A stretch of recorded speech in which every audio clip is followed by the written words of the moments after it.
Well, thank you, Pastor Thomas Miller, for joining me today. Thanks for having me. Okay, so many that are watching might know you if they've followed Gateway for any amount of time. For years and years, you were our worship pastor. Mm-hmm. And about 4 years ago, you made a transition. Can you tell us about the new role that you have at Gateway? So about 4 years ago, I was overseeing worship at Gateway, and then I moved from that to kind of overseeing just more ministries. Mm-hmm. Worship's still a part of it, but I oversee worship and then all the other main ministries at Gateway. Mm-hmm. So it's a little more of a behind-the-scenes role than what it was before for me.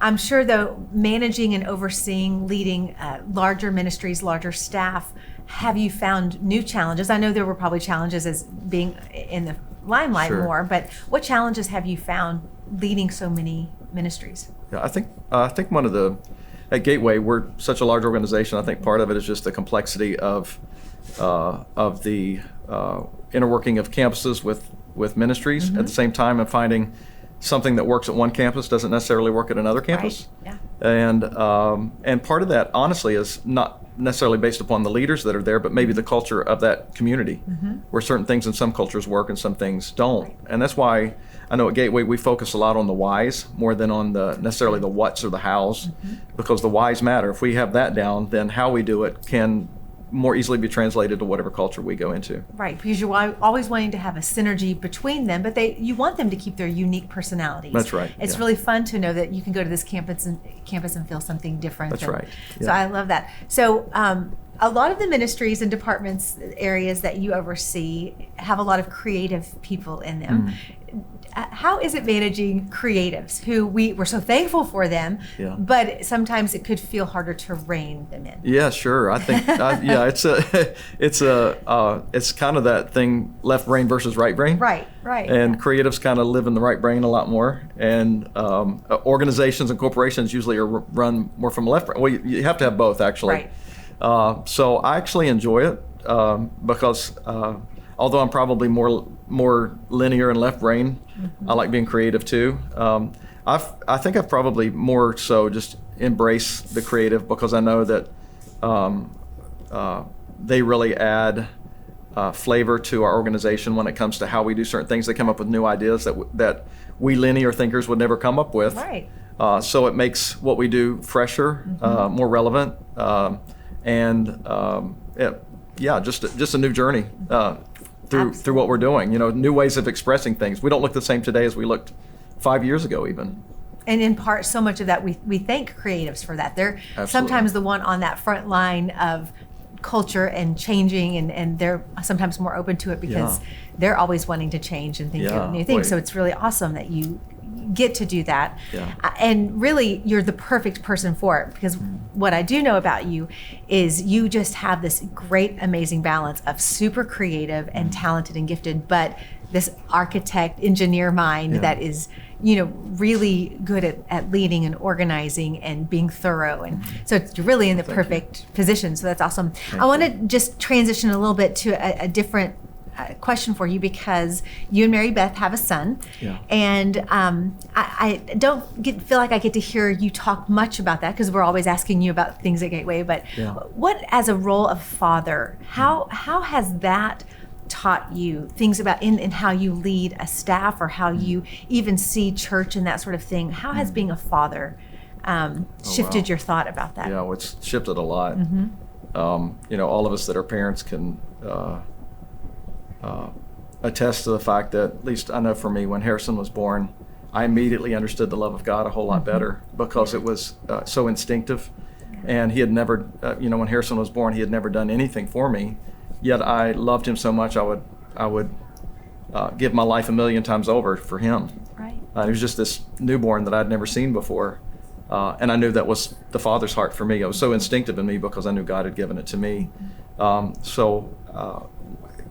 I think through probably one of the most major, if not the most major lesson I've learned is that in leading, through easy times or hard times, through easy conversations or hard conversations, if it's done through love, if it's first done through love, not through, I've got a chip on my shoulder, I'm upset at an employee, or I'm upset at something going on and I want to make it right, but it's more of, I care enough about you and I care enough about this process and I love you enough that I'm letting you know this, whether it be good news or bad news. So I think people flourish when you encourage, truly, but oftentimes we have to give direction, like we do with children. We give direction, and sometimes direction comes in the form of correction, and it's still direction though. But if it's done with the nucleus of love, like that's where it starts. That's the catalyst, is love.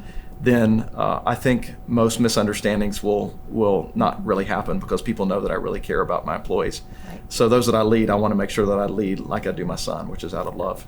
Well, you're a great father, and so thank you. I knew that.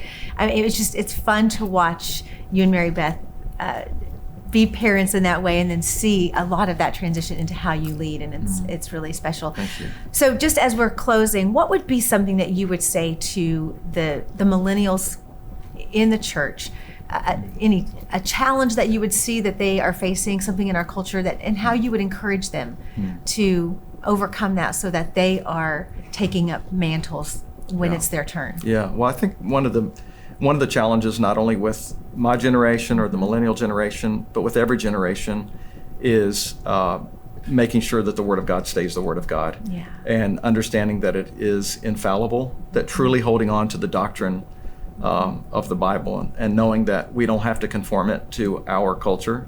We conform our culture to it. And relevance is quite often an elusive thing. It's hard to grasp a hold of, to know what it is. And I've heard this quote before. Someone said that they don't desire to be relevant. They said because by definition, relevance means someone else got there before I did, which means that they're kind of following, not leading.